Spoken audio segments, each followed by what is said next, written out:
The thing that I love about Superman is no matter how dark or cynical the world gets, he always is hopeful and heroic and optimistic. He's a blue sky superhero. He is a man who could do anything, and he's choosing to fight for us. When Superman wins the day, you feel like you won the day. I think every major creator at some point wants to tell a Superman story. Krypton, to me, is such a vibrant idea because there's so little that's been explored. To be a part of something that's just got such a massive legacy to it, it's very surreal.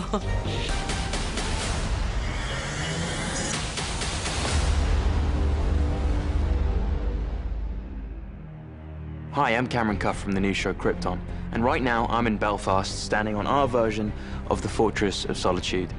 It's the 80th anniversary of Superman and the origin of Krypton, and as an actor and fan, I couldn't be more excited to be part of this next chapter.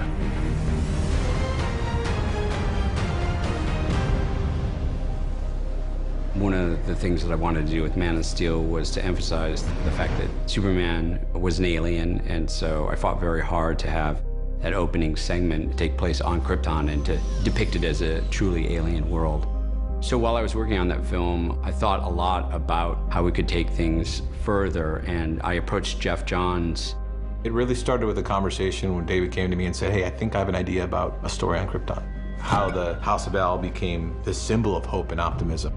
It's about this character, Seg, who's the grandfather of Superman, and it would take place about 200 years before Superman comes to Earth. Superman came from a very sophisticated world. They were very advanced, but at the same time, beyond this sort of veneer of harmony, there was corruption. There was Machiavellian politics going on. I think it's something that speaks to us in our world today. I think that's the big draw to Krypton, to dive deeply into what Krypton is and what was it like before Superman, as a baby, left that world and the world was destroyed. The Krypton of our show is a planet that is late in its life cycle, and resources are so limited that there are only a certain amount of people that the government seems to care about. The society is divided by class. It's a theocracy. There's an authoritarian religious ruler. Ra's blessings are bountiful, but not unlimited. Only his wrath is. Seg is a son of the House of El, which has had its once proud legacy ripped from them. When Seg's grandfather, Val-El, commits heresy by saying that there is something out there other than Kryptonians. For rebelling against the lawful authority of the holy sovereignty of His Eminence, you are hereby sentenced to death. When you deal with the House of El, you're also dealing with the symbol, what we call the glyph, and what that means. And we thought it would be interesting to subvert that expectation. And when we pick up our story, the House of El has been maligned. The Superman symbol is a mark of shame. Your family will be stripped of all rights and privileges. You are now to be considered rankless. He grows up rankless in the rankless district, which is this crevasse that's at the bottom of the city where people are just sort of piled in on top of each other. It's a dog-eat-dog world. Move along. Hey! This mind's not right anymore.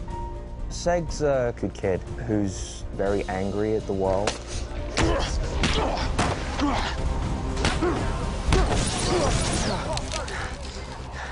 We didn't want to start Seg as the finished package, you know? We didn't want him to be Superman. We didn't want him to have all of those core values in place right from the start. We wanted that to be the journey, and we wanted that to be a progression. What the hell are we thinking, Seg? You gonna cuff me or what? I like you this way. Even though Krypton's very much a story about the House of El and the El lineage, it's also a story about the House of Zod and the Zod lineage. Lighter, you are my daughter, and you are a Zod, and Zods are not traitors. Lighter, Zod, she's part of the military guild. She has this relationship with Seg, which is not allowed. She shouldn't be going near a rankless. There's so much in our lives we can't control, but we still get to define ourselves. Seg is someone that she can speak to. They're really in love and they have this really passionate relationship, but they know that it's never going to last because they're both bound to different people. He's bound to Nyssa. Nyssa here is yet to be paired with someone. As my youngest daughter, you'll be binding with her. She's the woman that Seg is bound to. They don't call it marriage, they call it a binding. He takes an immediate disliking to Nyssa, and she to him. If my father binds you to us, he is taming you, proving that even a dreaded El can be co-opted and brought into the fold. Nyssa Vex is a junior magistrate of the Lawmakers Guild. I think a lot of Nyssa's relationships are built on an agenda, and Nyssa sees Seg as a commodity. Have your secrets, Seg. And I certainly have mine. Seg, early on in the story, receives a call to action, and this call reminds him of the great legacy of his house, of the acts of courage and selflessness that are so incredible that they resound through history. But here's the kicker: they also resound in the future. Don't even think about it.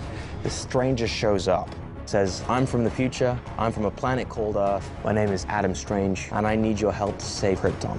Someone from the future is coming to destroy Krypton. Why would they do that? Because where I'm from, your grandson becomes the greatest hero in the universe. No one on Krypton, including Seg, has any awareness of Superman or even Earth at this point. So Adam is the audience's proxy. This belongs to your grandson, Kal-El. The second Adam Strange arrives back in time, the timeline has been irreversibly changed. Once this cape is gone, our time's up. Superman will have been wiped from existence. Because he's a time traveler, he shows that the show is not just a prequel. It's a story that is indelibly linked to the present. So the events that happen in our show could change Krypton's ultimate fate. This thing that's coming, it moves from planet to planet, conquering civilizations. Its true name is Brainiac.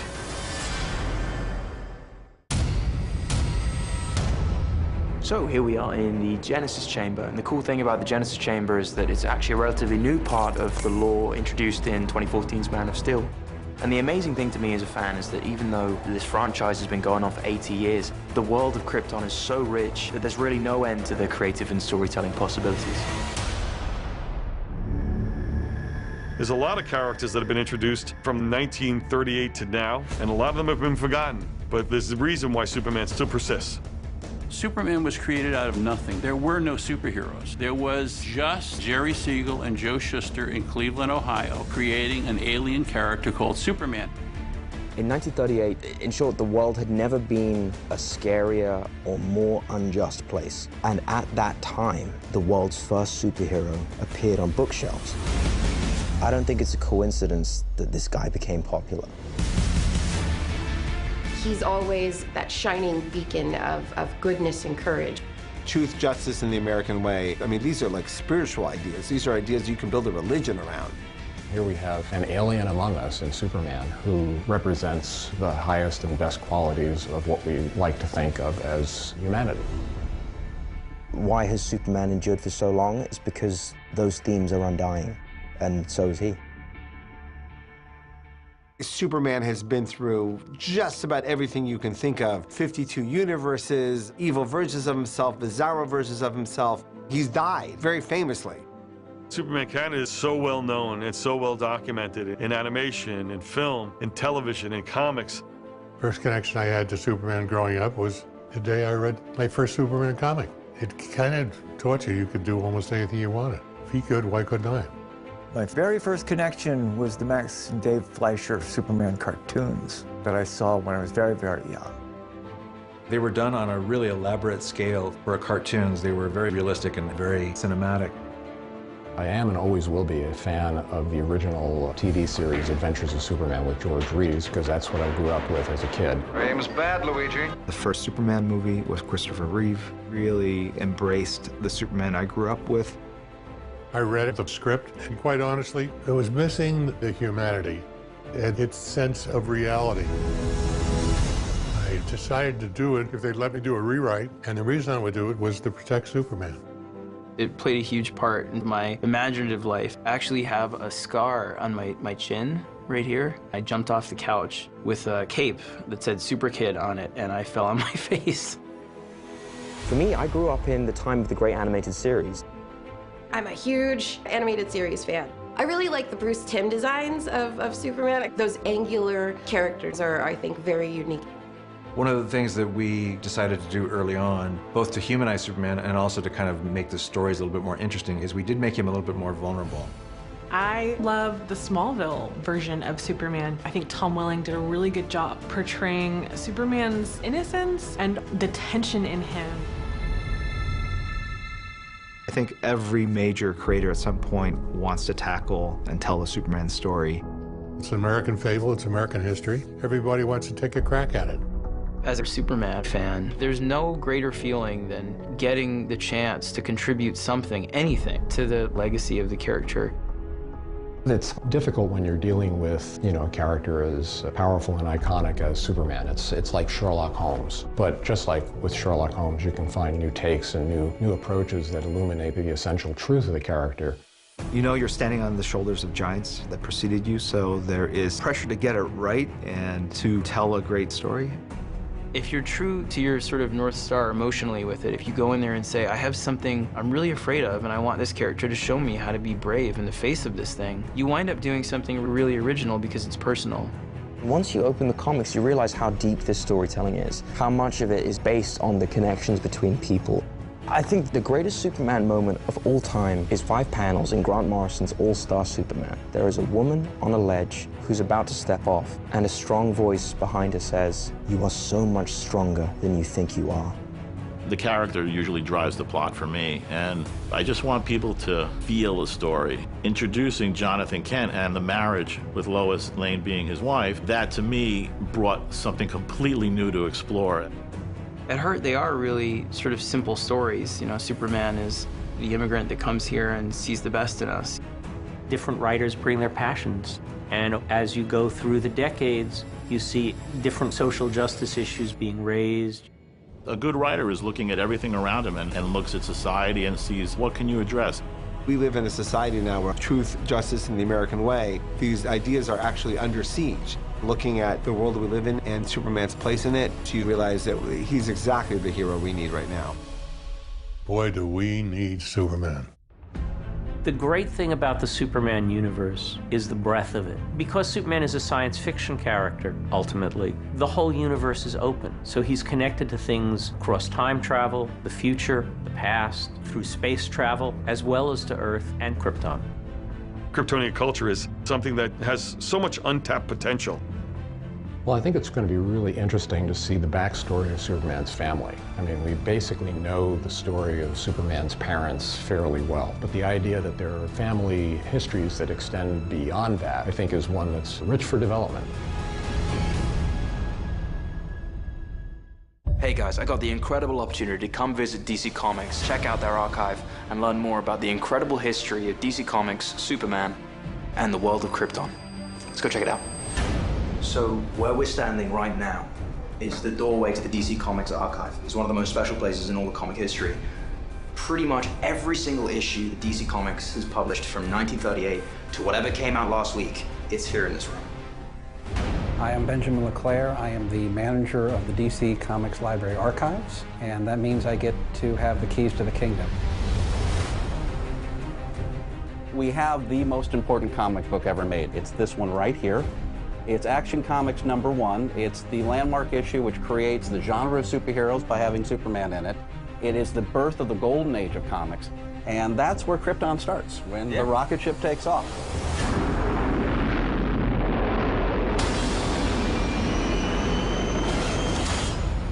Everyone that's kind of touched Superman, from the radio play to the movies to the comic books, has added to his mythology and expanded what he can do. There's so many people that have added to his story and his lore, and it just gets more and more refined. But that compass from Action Comics #1 is still present, it's still there. All of superheroes come from this comic. So this is the first panel ever. So as a lifelong fan, holding on to this comic book, it means everything to me. I was a big Superman fan all the way back. He's the kind of character that the more you dig into him, the more you're impressed that he's doing what he does and the way he does what he does. Some of my favorite versions of Krypton really imagine it as a place that I think that was like us. No matter how kind of wondrous civilization gets, you realize that they still have some of the same kind of deep-rooted conflicts that we have now. It seems to be like they had, the idea of Krypton and Superman comes from here, but it wasn't until a little bit later they actually came back to it. I mean, it's such a fertile ground for really rich stories. You can't start the story without all of this. And actually, I believe I have a map of Krypton in case you get lost. I don't know what it looks like on the show, but the Rainbow Cavern should be here, a volcano of gold. And I can tell you right now, some of these places feature in the show. I'm not going to tell you which ones. That's fantastic. The great thing about Superman is that it's got a mythological basis that everybody knows. And from that, you can tell a variety of stories. It's fascinating how the first interpretations of Superman were a much more rough and tumble hero. Yeah. And he wasn't necessarily going after mad scientists. He was much more street justice. Right. Which is something we've brought to our show. The mythology has expanded so much, and for us as well, it's a science fiction show, so it all has to make sense. It's a matter of bringing what you have that you think is fresh, but you have to show respect for what the essence of the character is. This is Action Comics 236 to 247, and it's here for a very important reason. Brainiac. Brainiac.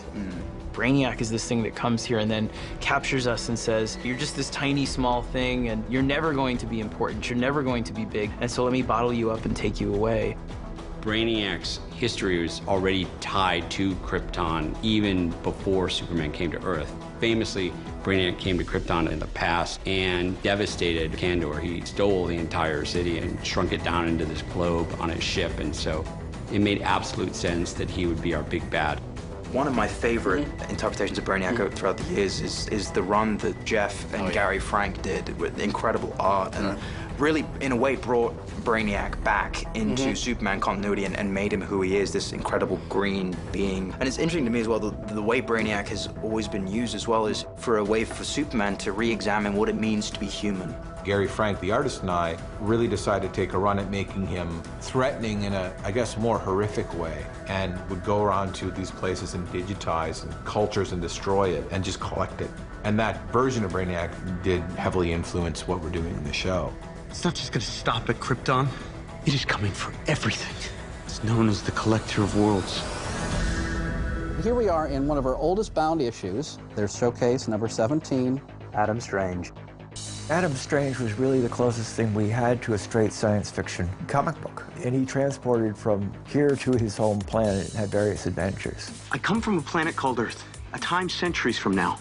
And I've come here to warn you. The origin of Adam Strange is almost like a reversal of the Superman origin. Strange came from Earth and ended up on a strange planet that he became the hero of. Adam Strange should be our cue to the audience that this is more than just about the Superman mythology. If you know comic books, Doomsday's origins happen on Krypton, and we'll be wrapping Doomsday into the story. There's an item called the Black Mercy that shows up in the pilot, and that's related to a character named Mongol that we hope to bring in. There's a world in the comics called Thanagar where Hawkman and Hawkwoman are from, and they're going to be wrapped up in the story as well. So Adam Strange is sort of the gateway to all the space-related characters in the DC universe. Wow.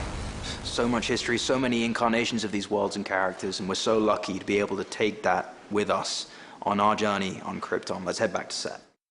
So here we are in the tribunal chamber, and as you can see, the legacy of Krypton and Superman, it's literally all around us.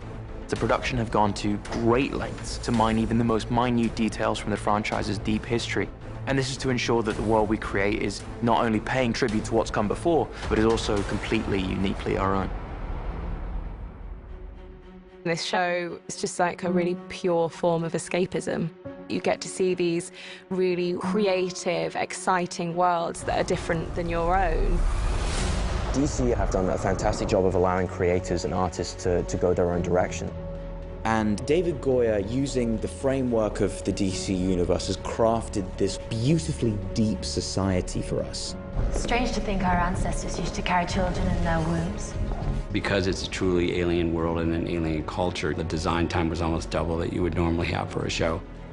The amazing thing about all of these sets is they are epic in scale, but down to the fine detail. And that was by design, because we are telling an immersive cinematic story. Well, if you're so clever, how come you're on the stupid end of this blaster? Being on these sets, you don't even need to try and get into character. You just feel immersed in this world of mythology. This fortress, that's why they killed Grandfather, isn't it? The Fortress set has been the one that we have agonized over the most. We want to be respectful to all that's come before, but we want to also create an environment that felt real and like it was part of our world. Does this really belong to my grandson? Yeah. We learn in the course of the show that the Fortress of Solitude actually had its origins on Krypton, and it was Val-El's secret scientific base. Tell me about Brainiac. Help me find a way to stop him. I think Superman fans have been dying to see Brainiac done justice on screen the way he deserves. And we're doing our utmost to deliver that. Your world is at an end. There's a lot of expectations, there's lots of fans, there's lots of people that are very passionate about Superman, and it does feel like it's a big responsibility. Val-El was right! We've never actually seen what the L family stands for in their own society, in the context of their world. It's time you learned the truth. And you had to steal his skimmer for that. I think what people are interested in knowing is the background of Superman's family and what's in his DNA that led him to become the person that he is. Clearly, there's still much to understand about life on Krypton before we met the last son of Krypton.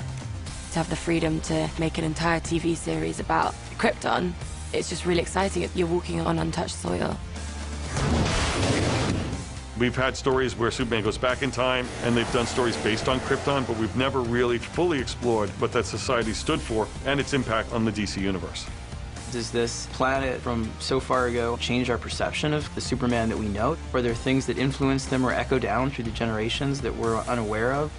The amazing thing about our show is that we get to take bits that we like from the comics, from the TV shows, from the movies, and smash them all together, as well as adding our own stuff and moving forward with a new story.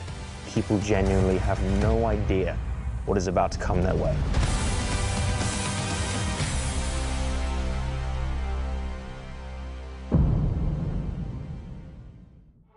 As a lifelong fan of this world, I feel so lucky to be a part of Krypton. To contribute to the legend of Superman, it's a humbling and awesome experience, and I can't wait to share what we've come up with. My own personal kryptonite, oh my God. I would say my kryptonite is heights. Red onion. Time. Deadlines. Legos. I have stepped on so many Legos. I don't have a good answer. Haircuts? I don't know if that makes any sense. My kryptonite is carbs. Probably Hostess, I think. Injustice? I'm probably my own personal kryptonite.